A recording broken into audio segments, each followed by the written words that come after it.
This podcast was recorded on traditional Denizal land.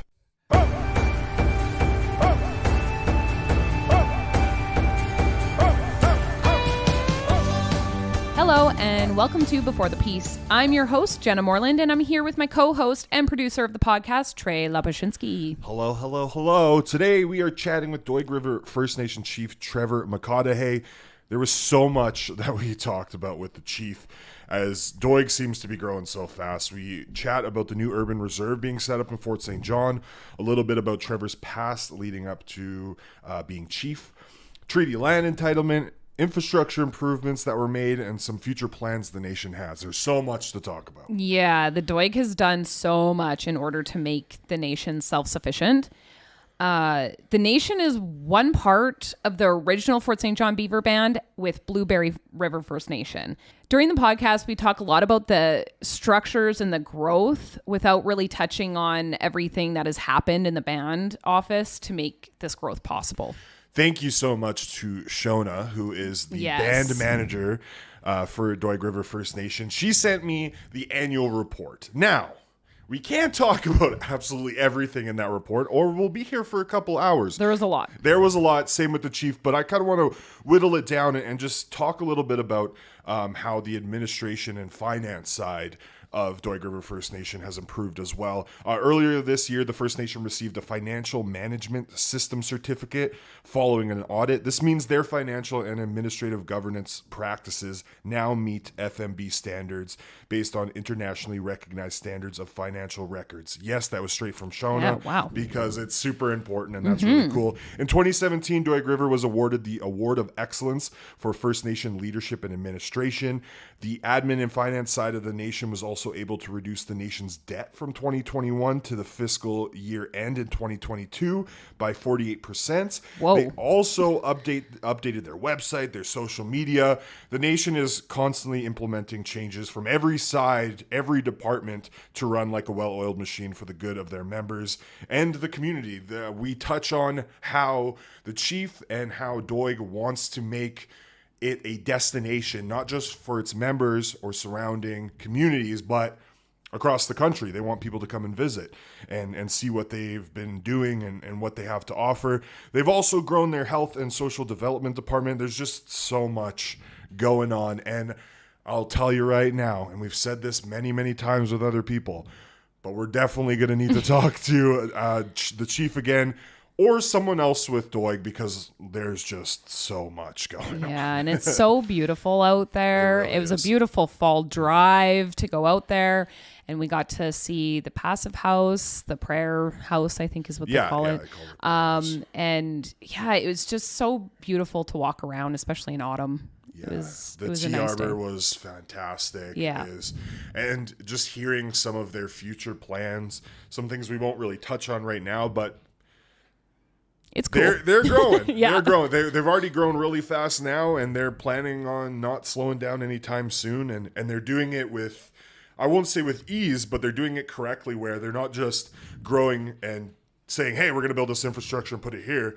All sides of that is correct, from the funding to everything. Like, that's why I wanted to say the administration and finance side, because that's a side we don't really talk about, not only with First Nations communities, but in municipalities and cities in general. There's a select amount of people who care. Reducing the debt by 48%. That's crazy. Like, that's can they come and help me with that?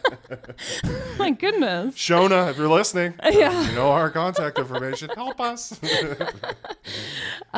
So it's been a year since we started the podcast. Can you believe it? It's crazy, man. What a year. I know. I didn't even fully realize it until we were on Moose FM, and Dub brought it up when we did the interview. It's been crazy, man.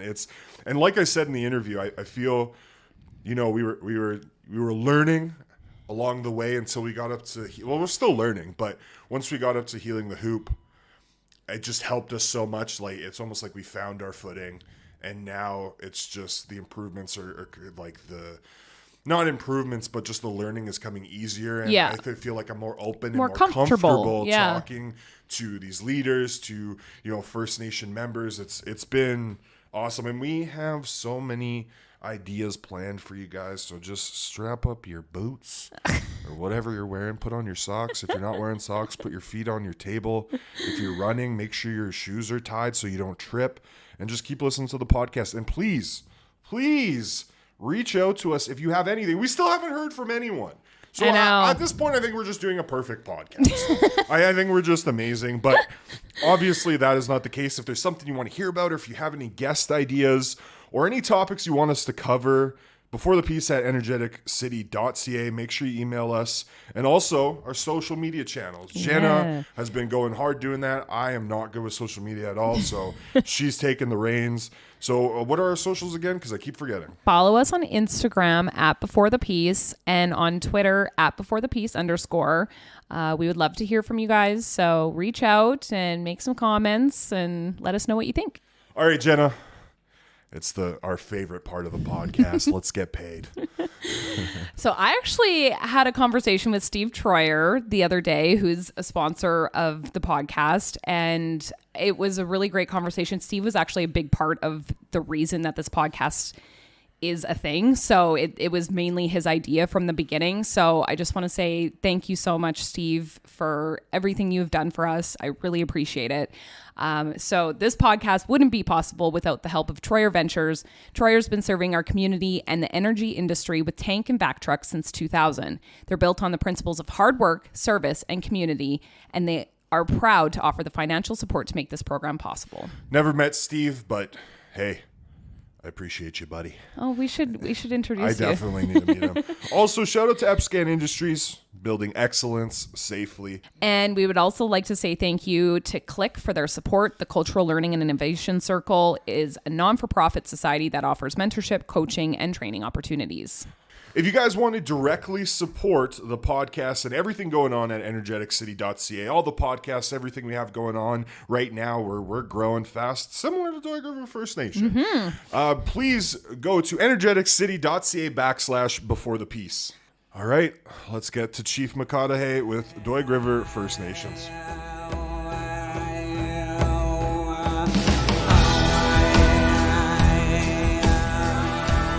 Born and raised Doig River?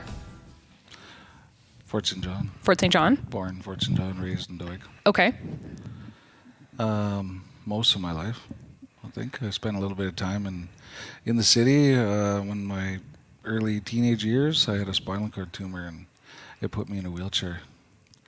And I had to learn how to live in a wheelchair. And As a teenager, hey, Yeah. man. yeah, So growing up in Doig, did you have to travel to the city a lot for like medical appointments and stuff like that? Yeah. No, not too much. Just it was just mainly the major things like learning how to drive.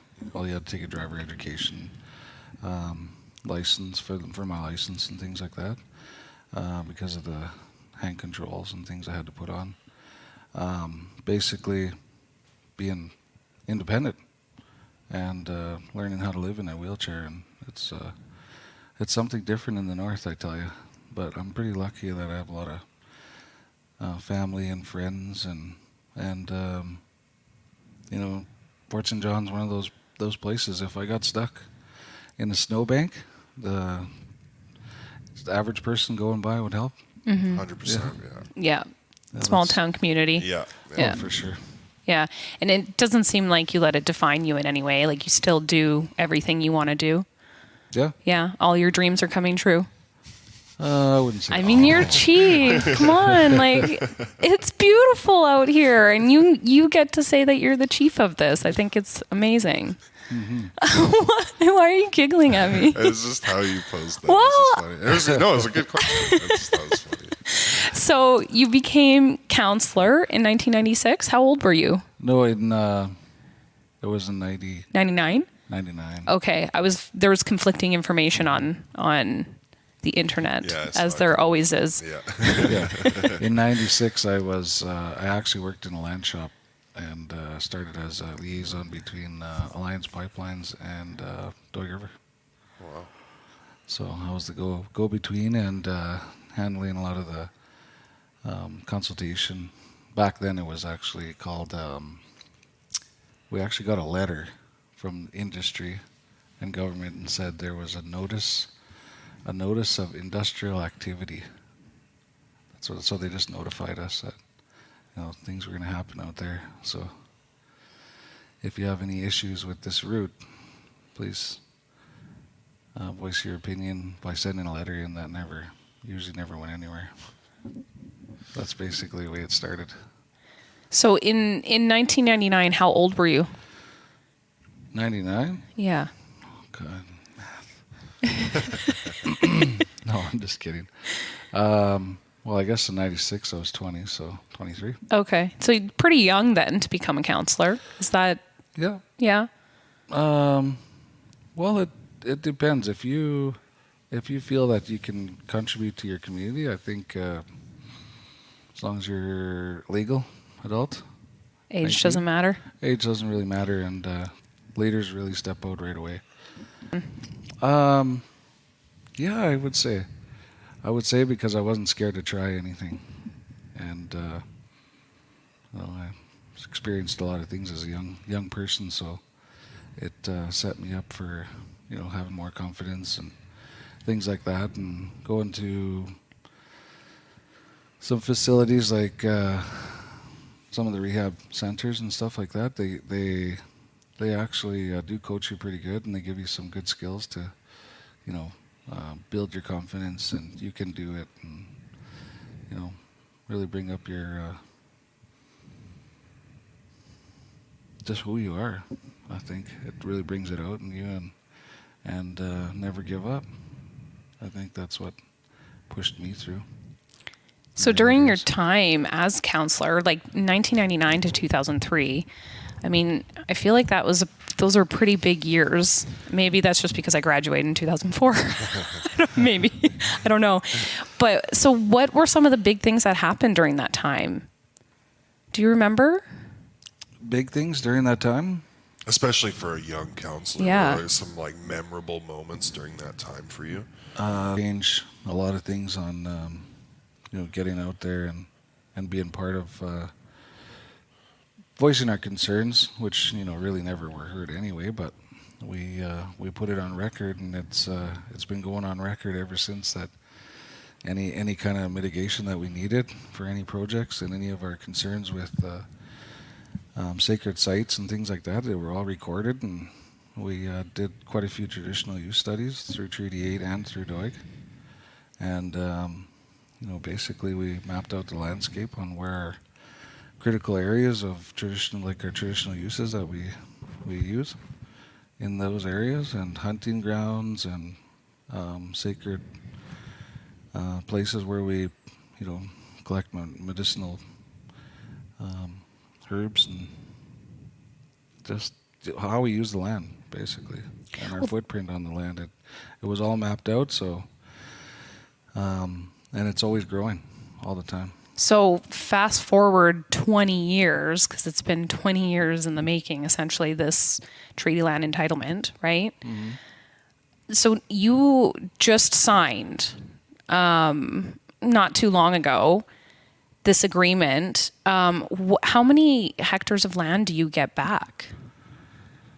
In BC, about 15,000 acres. Okay. Somewhere in there. Is that a lot? I don't know. Considering the size of our reserve that we were supposed to, tree land entitlement was, it happened in basically with our Montney Reserve, IR 172.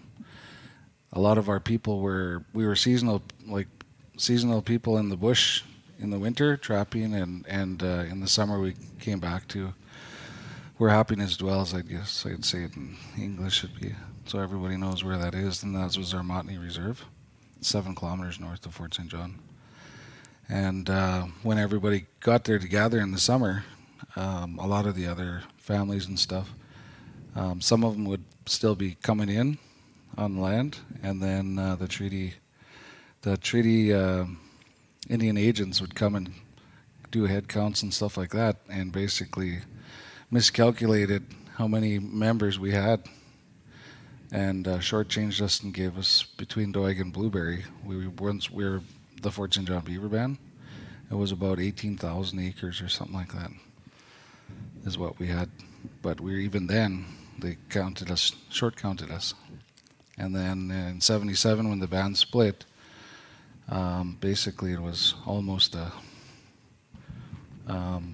Blueberry wasn't Blueberry and Doig wasn't Doig. And then when they sold the Montney Reserve, I think it was in the 50s. I want to say 48, 50s, when it finally all changed. Some of our people went back there, and they were coming back for the summer, and they hit a fence. And they came up to a fence, and a farmer came and told them that you guys can't come back here anymore. And that was in the 50s, 50 or 48, somewhere in there. And that's when they were trying to figure out what was going on. And then that's pretty much when everybody, realized that they sold the reserve, and there were basically we didn't have a reserve until I can't remember what year now, in the 60s, somewhere in there. And when did Blueberry and Doig split? 1977. Okay. Formal split. They used Okay. to still be one band up until '77. And when they did the 3 reserves, there's another reserve that we share, Blueberry and Doig. It's a Beaton Reserve, 204. And 205 and 206 is Doig and Blueberry. Combined, all 3 reserves, a little over 6,000 acres. So then they just changed us again, another 12,000 acres So all 3 reserves got 6,000? Mm-hmm. Oh, in total, whoa. Okay. when it should have been at least 18,000 like it was in Montney acres. So that's the whole point of the tree land entitlement. And so there was injustice, and it was clearly we won it through the claims, and finally it came to in 1999. I want to say 99, when I just became a counselor. Barb Davis was a counselor, and Calvin Senior Davis was the chief at that time, and we put in that it got accepted as a claim in specific claims, the TLE. And back then, just off of paperwork, they figured there's a few thousand acres or something like that it would turn out to be, but it definitely did not turn out to be that in the end. When we got our specialists involved and they did genealogy, we spent millions in research, and researched all the family trees and who got missed in the count in the end, and turned out to be pretty significant. So basic Blueberry probably got 22,000 acres, something like that. And Doig got 15,000 on BC side, and then because some of our family members and our community members, we were seasonal, so part of the season we were in Alberta. Okay. So we ended up with a 5,000 acre reserve in Alberta. Oh, okay. Mm-hmm. And you became chief in 2014, right? 2015.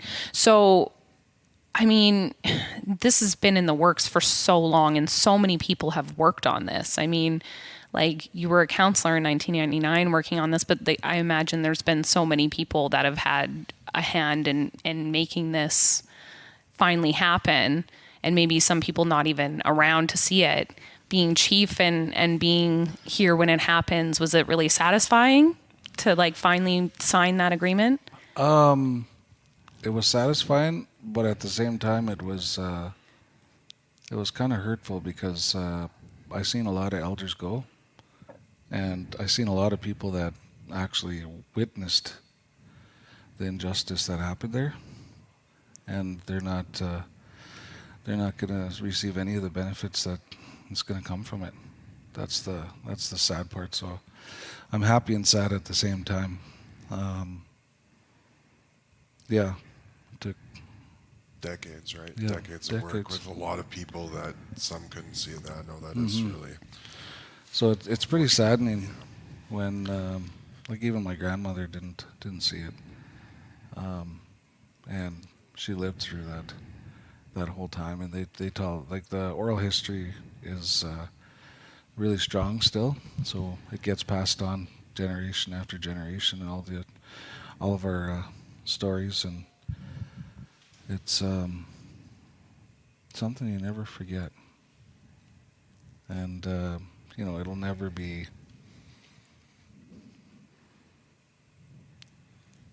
It'll never be quite, okay. There's always going to be some hurt over that, and especially taken from where we could have been, 7 kilometers north of Fort St. John, and they put us 40 to 50 kilometers away in the river bottom, and a quarter of the land that should have been.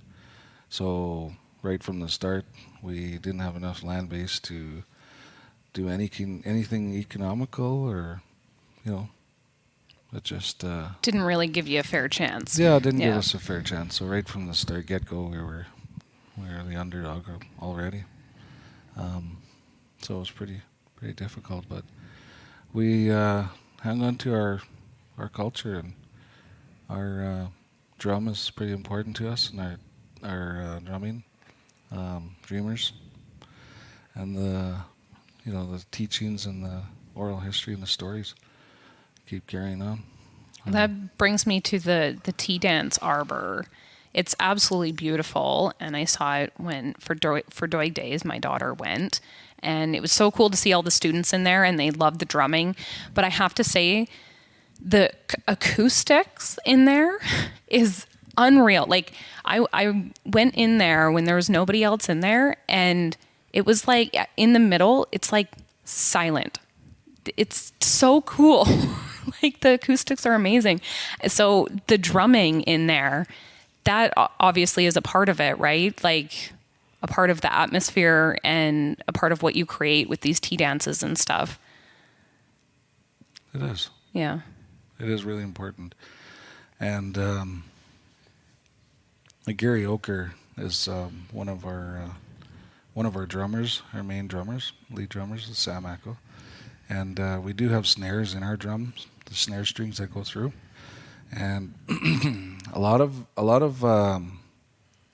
it is the vibrations. And when they start drumming, it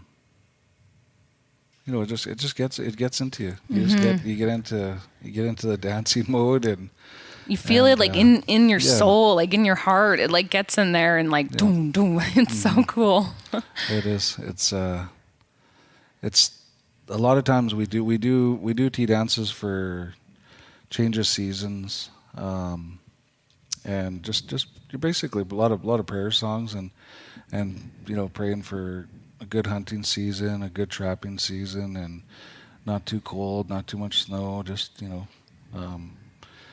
basically every with changes, the season changes. There we lose a lot of people, and we gain. We have a lot of births too. So when we do lose people, we have a tea dance for them, and the members will dance for the person that we lost and help them to heaven. And it's really important to us. A beautiful send-off in a way. Is. It is.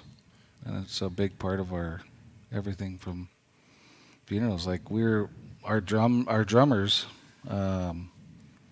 there is quite a few drummers still, but our drum group, we get a lot of requests to go to all of the Treaty 8 bands, for sure.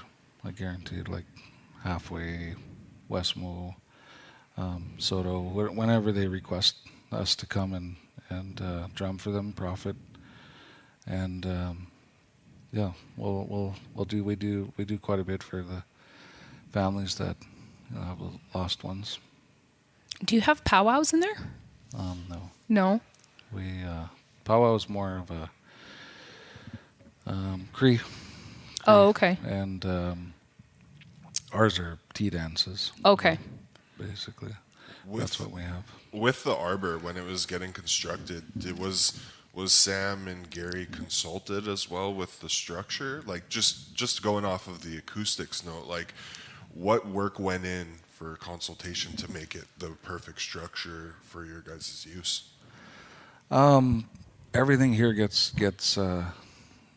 community approval, and everybody has a hand in what the structures are going to look like, and a lot of them.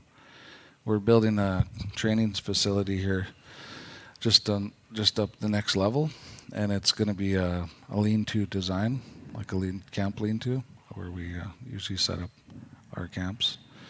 And even if you look at this building, this is designed to our culture and way lean-tos and stuff are, like the shapes of the building and stuff. And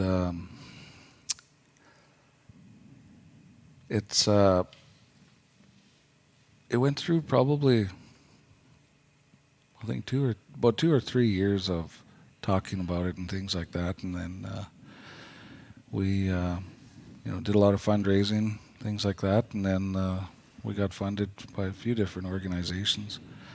Off the top of my head, I can't remember which ones, but it was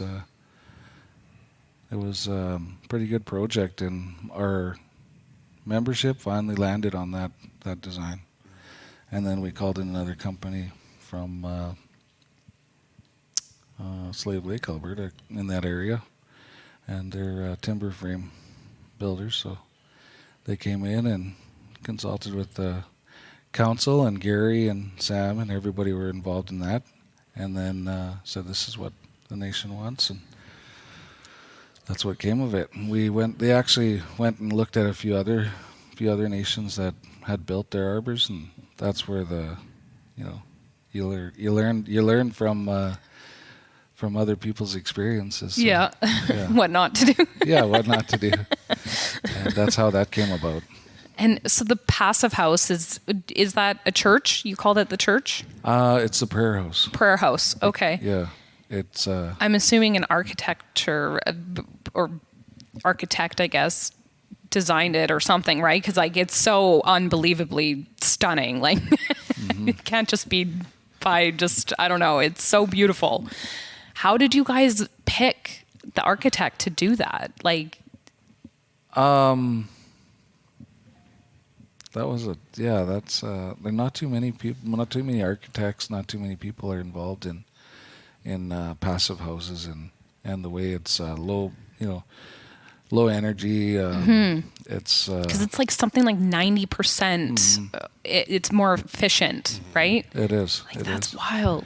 Basically, it's heated off your body heat in the winter, and it's it's got it doesn't with the heat exchangers and things like that. It's really well managed, and it's you probably see all the solar panels on the side and things like that. So we're trying to go as green as we can, and we actually won a few awards for it. It's the most northernly passive house design, and it was like the community wanted a place for prayer, and there's a lot of different churches that they go to. Some are Catholic, some are Pentecostal, some are.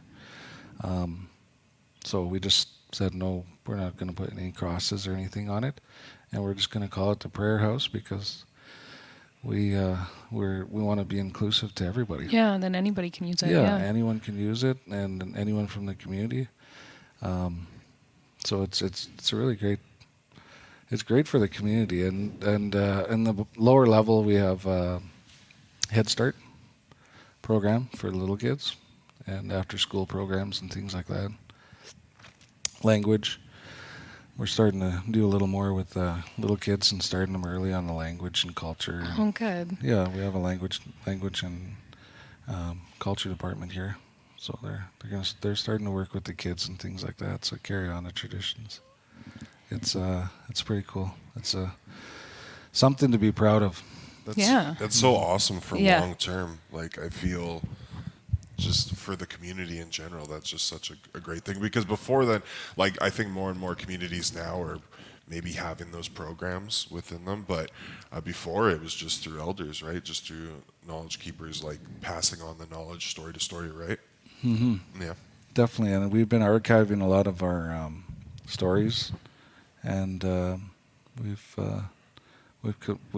compiled quite a bit of material over. Since, like, even with Riddingtons, they've They've helped our community out quite a bit through the 60s. Robin Riddington, he came up and anthropologist, started documenting our people, and our people let him in, and we've got pictures and songs that were recorded by some of our dreamers that were actually still one of the last dreamers is Charlie Yahe, and he passed in '79, something like that. He was one of the last dreamers. I can get into that whole subject, but it would take hours and hours. It just makes me so excited for the next generation of kids that are coming up. They're growing up in such a different environment where it's so much more accepted, and learning your language is sought after now. And more accessible. Yes, it's exciting for like 20 years from now. What is this going to look like? And I'm just, it's exciting to see it happening. Mm-hmm. I'm guessing that goes into the planning process with anything you guys do in the community is the future as well. Yeah, we do put a lot of emphasis on like our comprehensive community plans and stuff like that. They're 5 years ahead, looking ahead from everything. Everything's documented, the steps that we've taken and what are the next steps that we need to take, and it's pretty exciting. Like we're really proud of our heritage and proud of our culture, and we really practice it. It's getting stronger and stronger. If you look in the past, we have timelines of our TLE, and it's just but there's things like that, like in the 50s we weren't allowed to seek legal counsel or anything like that. It was all in the Indian Act, and we still have some you have to get a permit to go to Fort St. John or leave the reserve to go see the doctor, and then the Indian agent, you would ask him, you need to see the dentist, so I need 2 days in Fort St. John. So what they would do is write you a pass, basically, hall pass. And it gave you so many days you were allowed to be in Fort St. John. So if the RCMP seen you walking down the street, they would check what your hall pass said. And if you weren't within the time, then you'd go to jail. And then the Indian agent that covered your nation would have to come and get you, take you back to the reserve. It's just, from what you guys, like, it hasn't been that long, and like the Doig almost seems kind of young in a sense, like the reserve isn't that old, but you guys have done so much. I mean, you have a resource development company, right? Is it Ujo or? Yeah, Ujo Developments. So like you have that happening. Like there's so much going on out here. I mean, the church, the prayer house is stunning, and I'm curious about the renewable energy because it obviously seems kind of important to you. Is it like, are you putting solar panels like on all the houses out here? Is that a plan for the future? We're actually in the works. Of doing that. We did the first 10 houses, I think, 2 years ago, something like that. Now we're doing battery backup systems. Like, it's so expensive that we just basically started with all the solar panels. Now we're doing the backup battery systems, and then we're going to do another 25 houses, I think, in the next 2 years. Wow. Just try to bring the cost down of. So to be self-sufficient, essentially. Mm-hmm. Exactly. Yeah. And we're. I don't know about, like, Doig might be young as a reserve and as a place, but our people have been here from, with the studies they've done at Sequoia, over 12,000 years that we've been here. So. By the way, that movie was so good. We went to it. Oh yeah, the documentary. Yeah, I the love documentary. that, It was really cool to see like the dig kind of happening, because we interviewed the archaeologists and stuff when it was happening. But it was nice to see them actually doing the work. Like, it was fun, and It was. of course Gary always has so much to say, and it's great. I loved it. It was exciting, and the Lido was packed. It was a full house in there. It was awesome. Sorry, continue. I just thought I'd say it was really cool to see that history. Yeah, for sure. Like, so like our people have been part of this landscape for a long time. So, and we've learned how to adapt and grow with it.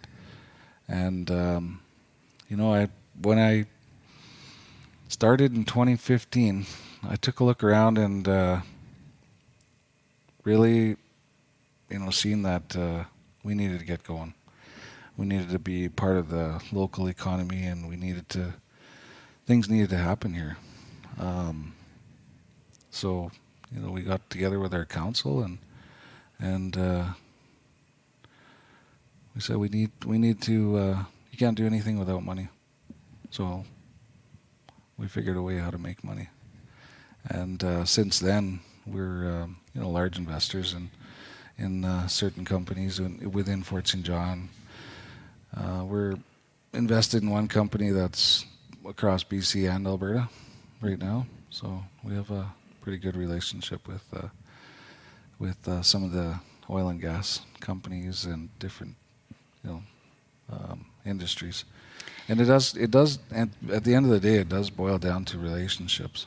Mm-hmm. So, we have a pretty good relationship with a lot of different organizations and different, in different parts of the industry. Well, and just speaking of you getting more into the local economy, I mean, the Urban Reserve, it's the first of its kind in British Columbia. Is that right? Yeah, that is. It took a lot of work, especially with the city. Yeah. And educating the city on what it really means, like not to be afraid of it. It's something where I've always felt pretty strong about it. When a lot of people said, they say it all over media all the time on Facebook, get off your ass and quit being lazy and go to work. Well, help us. If you feel that strongly, help us get there. Mm-hmm. And we can't do it alone. So a lot of work went into building a relationship with the city of Fort St. John and looking at how we could be a part of that economy. And can you just tell us a little bit about what the Urban Reserve is and like what it's going to kind of look like? Basically, it's going to be a real game changer for our nation. The only tax advantages parts of it will be for status card holders, basically, and the people that want to run businesses. Basically, you have to, have a status card to be tax free and things like that. Like, there's a lot of myths out there. Oh, those Indians don't pay tax. Like, you don't pay tax within pink land boundaries in the province or BC, and the pink markings are reserve IRs, and you have to work there to be tax free. You have to buy whatever you're buying, your products and stuff have to be delivered there and bought there, and you have to show a status card, and you have to actually sign for it. That's the only time you're tax free. Wow. So it's a bit of a process then. It is. And a lot of people don't understand that. Yeah. Like, as soon as I go to work on the other side of that entering Doig River First Nation sign, then I'm, in the tax bracket of whatever I'm making. If I'm making a good dollar, I'm paying 30, 35, 38% tax like everybody else. Yeah. But there's really not that many jobs on the reserve besides the band office and like public works and things like that. But Urban Reserve will change a lot of things for our people. It'll bring us closer to the center, and we did a few best use studies, and there's within that Fort St. John and the area, so we'll be able to service 7,000 status cards. Wow. So are you going to have like a secondary band office there?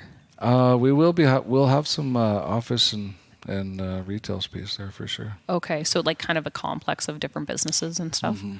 Like our I'm pretty sure that our lands are like the land code office and things like that, because we have to work with the taxation commission and with the, well, of course, BC on how all that works, and we actually have to develop our own land tax laws and things like that come there. And yeah, we're going to be mirroring the city's bylaws, things like that. You shouldn't be able to tell it's a reserve. Is there going to be a gas station there? There will be. Yeah, I heard that. Well, I heard there might be cheaper gas. There's been rumblings in Fort St. John about it, and everyone's super excited Yeah. about the gas. There's like a co-op, like a couple streets down. Hey, man, that co-op is nice though. Yeah, I've been there many times, and my kids, they love the ice cream thing. I don't know, convenience stores. It's just an addition. The swirl or something like that. They call it. Yeah, but the location of the urban reserve is amazing. Like that's definitely a growing area of town. Mm-hmm. So I'm curious, like, is it just the one section you guys have? What's happening around that area? Is the city going to be developing it more? There's developers that are across the road from us. Okay. And we do own that 8.1 acres there. And on the kitty corner to our 8.1 acres, we own another 6.7 or something like that. Oh, on okay.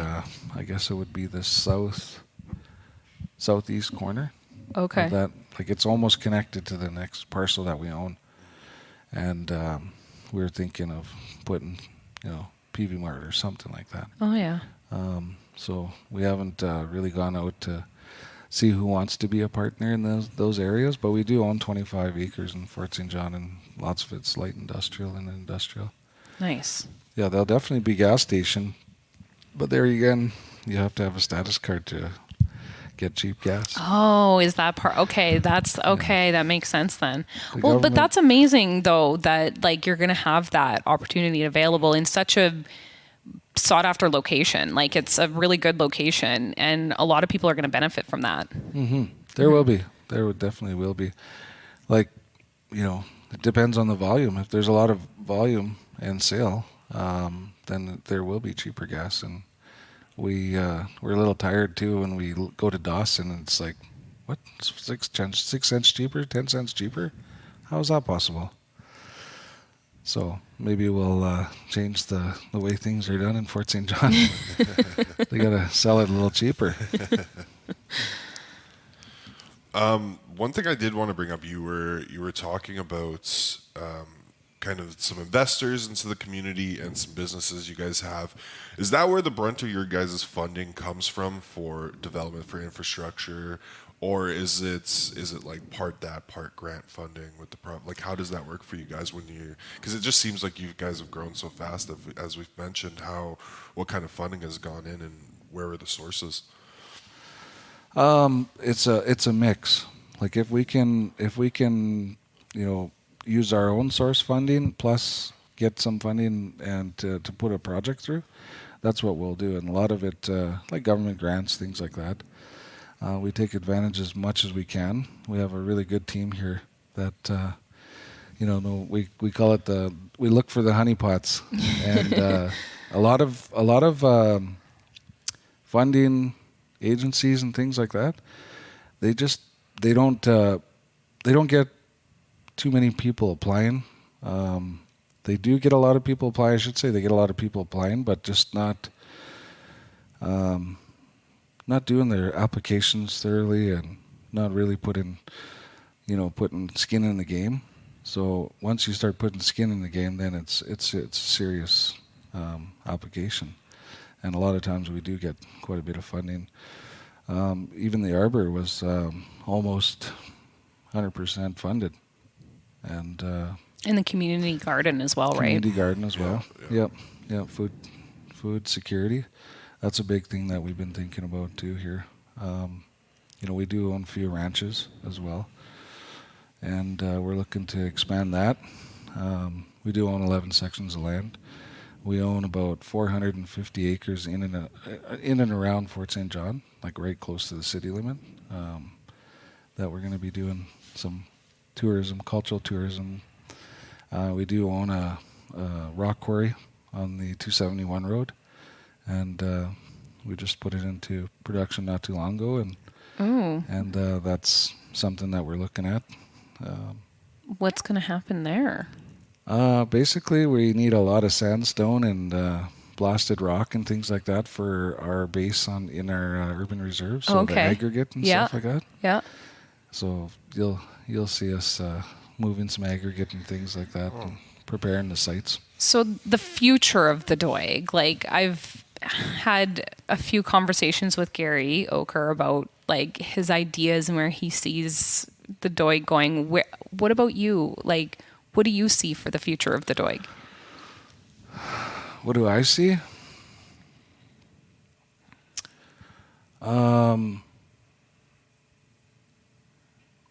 I don't want to have that perception of my hand being held out. I'm going to make it with my hands. So I'm not going to hold my hand out and ask for handouts or anything like that. I'm going to make it. And, I've always had a good work ethic and being innovative and, what's the next thing coming? Taking advantage of the next opportunity. There's a lot of opportunities, and if you don't jump on it, you're not going to get anywhere. So I see a bright future for our nation to be self-reliant. Do you want to become like a destination almost? Not only for Doig, but I think for the general region, and I really want to, be a place they stop to take in some of our culture and Beaver Way, I think, and basically try and keep some of these people stopping in Fort St. John. Come check out our some culture and take part in it, and go to town and get a hotel room, get dinner or whatever, and come back the next day and be part of it. So, if we all work together, I think there's some pretty good possibilities for us to be in that tourism industry in Fort St. John as well. Not only in oil and gas, different things come and go. Mm-hmm. So, I think in the future it's going to be a tourism thing that we have to look at. Each First Nation in Canada grows at different rates. It seems from the communities that we've been to in the Northeast specifically, it just seems like Doig is growing and developing so fast. Do you believe that's the case? And if so, what do you think? What do you attribute that to? Having a good team. Like for myself, I'm only one person. Yeah. You're only as good as your team. And if you have a good team behind you, anything's possible. And we have some really good people that we're bringing back, our nation members that gone and got educated, and they want to be. They're excited. They want to be a part of it. And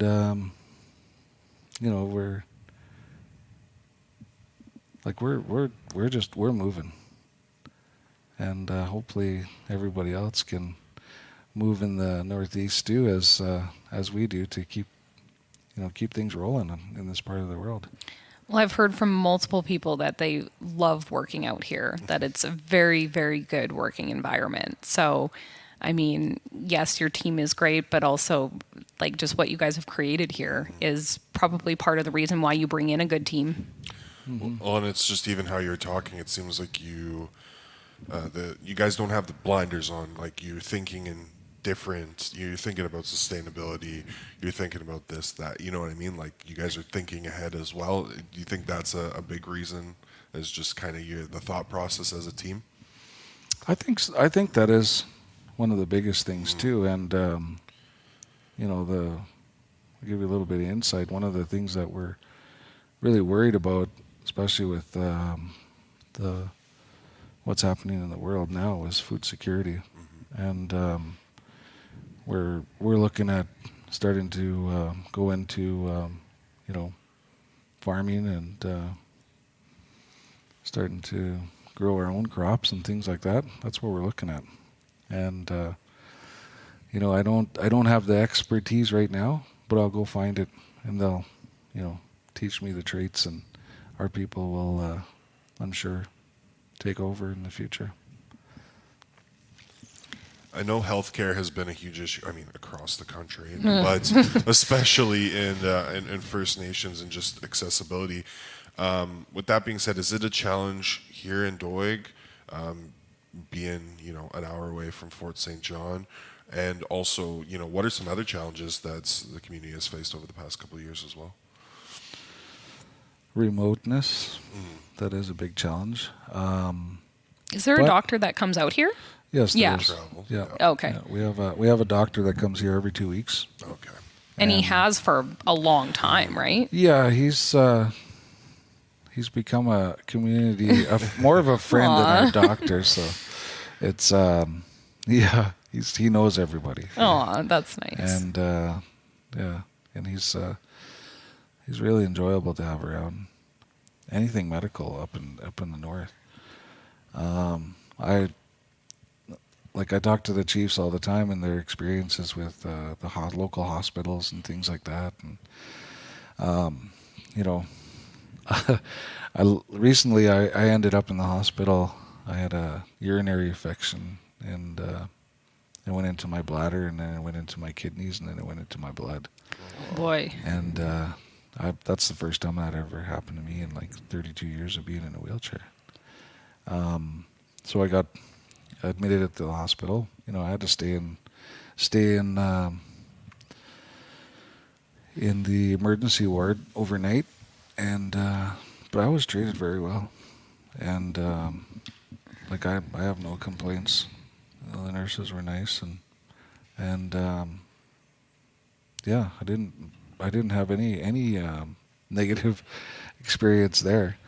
I don't know if maybe they knew who I was or what was going on. They didn't want any heat, but generally I treat people like how I want to be treated, and I don't need any special treatment just because I'm a chief. Yeah.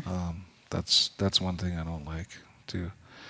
I have had some good experiences with Northern Health. Not all great, but some have been good. So not everybody is bad in Northern Health. Like we have a lot of good workers in Northern Health. I was just talking to Jenna. Like I literally just had a procedure 2 days ago, and they were wonderful there.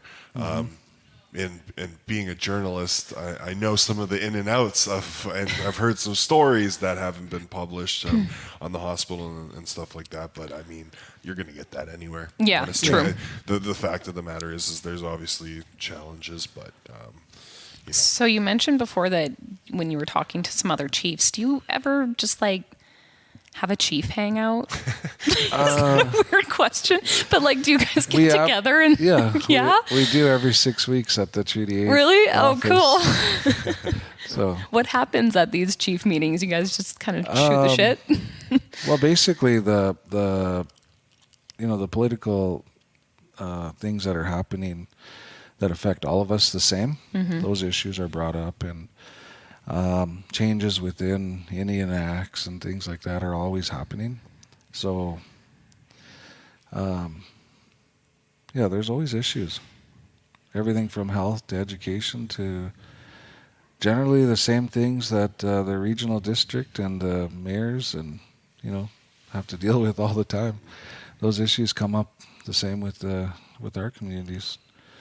There's really no difference there. We're always getting shortchanged on funding, and back to your question there about health. We've been pretty lucky, I think. We've been able to bring in, even through our own source funding, laser. We brought in laser acupuncture. and to help people quit smoking and depression and I've never even heard of laser acupuncture. I love acupuncture. So what is laser acupuncture?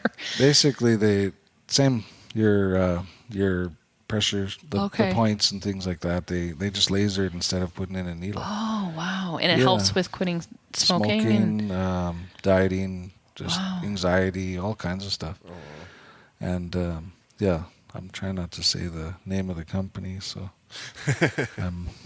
That's really cool, though. That's so innovative, and it's cool that you're bringing in these different things to try. It is. We're trying Reiki. We're trying all different kinds of things. It's not only, and we do our cultural stuff too, and healing in the bush and Gema, finding those experiences where it's a perfect place in nature.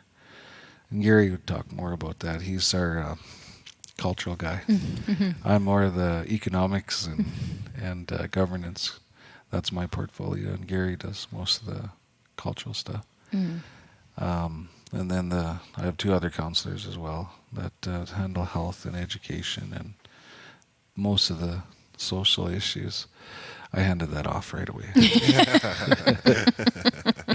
But they're better. They're educated for it. And Brittany just got her bachelor's not too long ago in social work. So we have Brittany. I almost said Brinkworth. She'll shoot me. It's Robertson. She just got married. And she's got the education. And then Star Acco is our other counselor, and she's a Kappa, and she's got all her designations for doing a lot of work with finance, so she gets that portfolio, and keeps us in line. And if we're out of sorts in our budgets, her and the band manager will definitely get notice to us right away. So you guys is there a museum that's going to be here, or is that for Sequoia? That's for Sequoia right now. It is, okay. Like right now, our museum is the language and culture department. Okay. We ran out of space. So our land shop, because of all the reclamation and all the restoration happening, we actually had to bring in a lot of new staff, and we ran out of space. So we're going to build something in Fort St. John for some of the members of our staff that come from Fort St. John. And it'll create more space, and there's free up some space. Our land shop doubled. So. There will be a museum here, though, eventually, or is that mainly going to be at Sequoia? Mainly, I think it'll be at Sequoia. Okay. It's owned by, you already know, the Three Nations, and I think it's something we all share, that we're passionate about our culture, and we want to carry that on for generations. So I think we'll be all putting our efforts into growing that.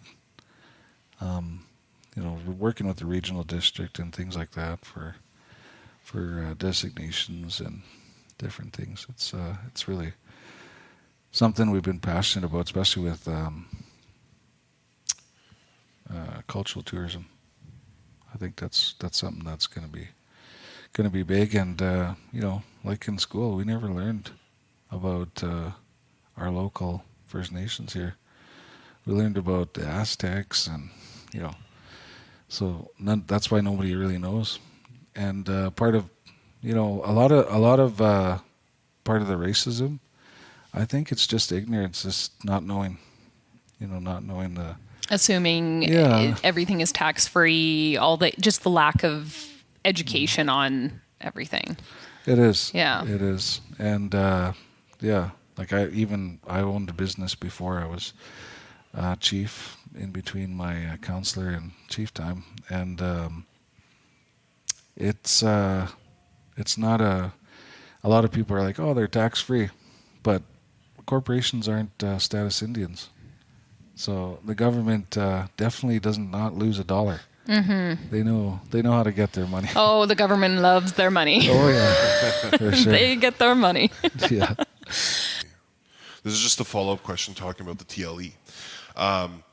I know there have been some issues with some of the residents in the Red Creek area and Blueberry First Nations after the TLE settlement, and just with consultation and everything. And I've talked with some of those residents saying that their big beef is that the province weren't transparent with them.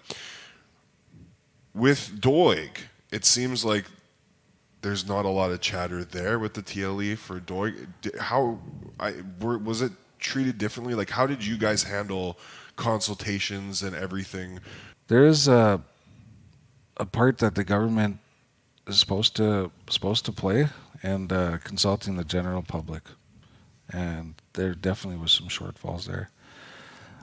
So what we did was we held world cafes, invited anybody that wanted to come and learn about TLE and our land selections and what we're doing and what it means. And I asked them, I think we had about 250 people in attendance, MPs, everybody. And I told them, I said, ask the hard questions you want to ask. Like, what are you worried about? You ask those questions. And I had booths set up for taxation, what we're thinking about for development plans and those lands, where they are. And So communication was a big part of it. Communication is a big part of it. And I shouldn't say my team, really did a good job on that. And we even had our lawyer do it up on it. And, we opened it up. So any questions, anything like that is on our website. Lots of stuff's on our website too. And if it wasn't Blueberry, if Blueberry didn't pick the Red Creek area, we would have. And that's a significant area to, especially Fort St. John Beaver Band and the Beaver people in this area. Before settlers came, we used to have a lot of land battles. And because of the pressure in the east, the Crees were starting to come into the peace territory, like really pushing on us. And they were getting pressure from the other side. So we had a lot of battles over territory and land and stuff like that. And there's a reason it's called Red Creek. They said that, there were so many battles that so many people died that creek ran red. Oh. In that area. So that's like all the way up and down the Peace River. There's been a lot of battles with different, like Beaver, Dene, up in northern part of the Unlawed, and said, no more of this killing. So that's what happened, and we all just try to fit in and open up the area for certain people. But there's been so much fighting over this land, even when the gold rush days, that's why the treaty was signed, because we were pushing people back. Too many people were coming through and shooting all the buffalo and all the game and stuff like that. And back in those days, there was a lot of people going up to the Yukon and all over. So we had to do something. And then the government stepped in, and that's where they made us a bunch of promises with their treaty, and that's how TLE came about, basically, back then. So it's a big win for our people, but at the same time, it's it's sad that we have to fight over it 100 years later, and try and reconcile things at the beginning, and there should be more education for the general public, especially on treaties. Like, if you live within Northeast BC, Alberta, Saskatchewan, you're a treaty person. It doesn't matter if you're living in Edmonton or whatever, you're within a treaty, and you have a treaty with the local nations. And I think that is it right there, is that issue of people not knowing that they are a part of the treaty. I think that is the root of so much of the racism and everything, because it's like the lack of education. They just don't even know that they are a part of it. Yep. they don't understand how it all worked and how the land got divided up and things like that, and how First Nations were put on the reserves, and just mistreatment of the government. Basically lied to us in our treaties and things like that.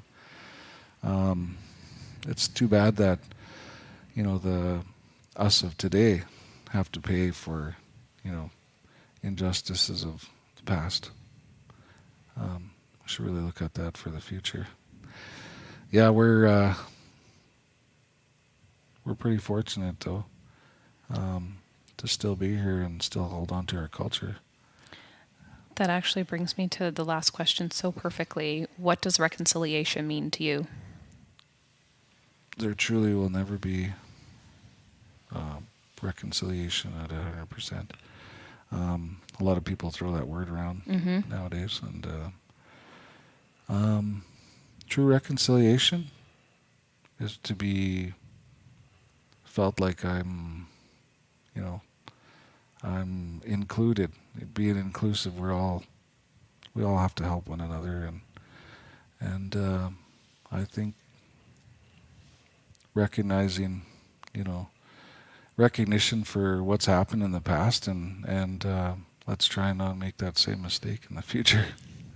That's the biggest thing. And it all starts with leadership and education.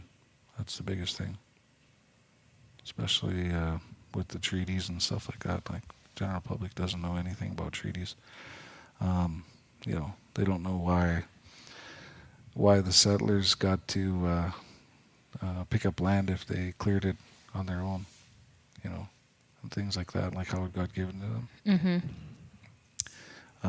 It was an agreement between the government for them to be able to do that with the treaty and the laws and things like that.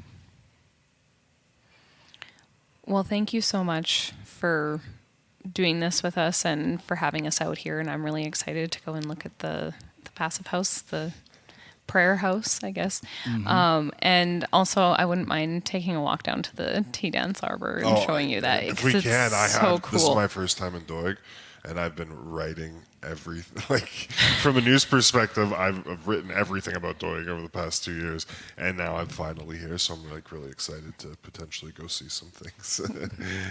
All right. Yeah. Thank you very much. Thank you, Trevor. For sure. Thank you.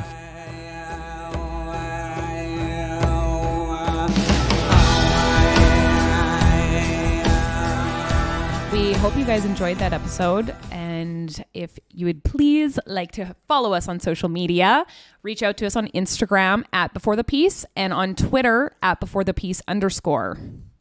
And I will say this again. I know we're not perfect, but at this point, I think we might be, because we're not getting any feedback, no emails coming to us, nothing on social media. So please yell at us. Well, don't, because it will hurt my feelings. But beforethepiece @energeticcity.ca is our email. If you have any program ideas or any guests that you want to see coming on, or if you want us to, touch on anything specific on the podcast, please reach out to us. Again, beforethepiece @energeticcity.ca.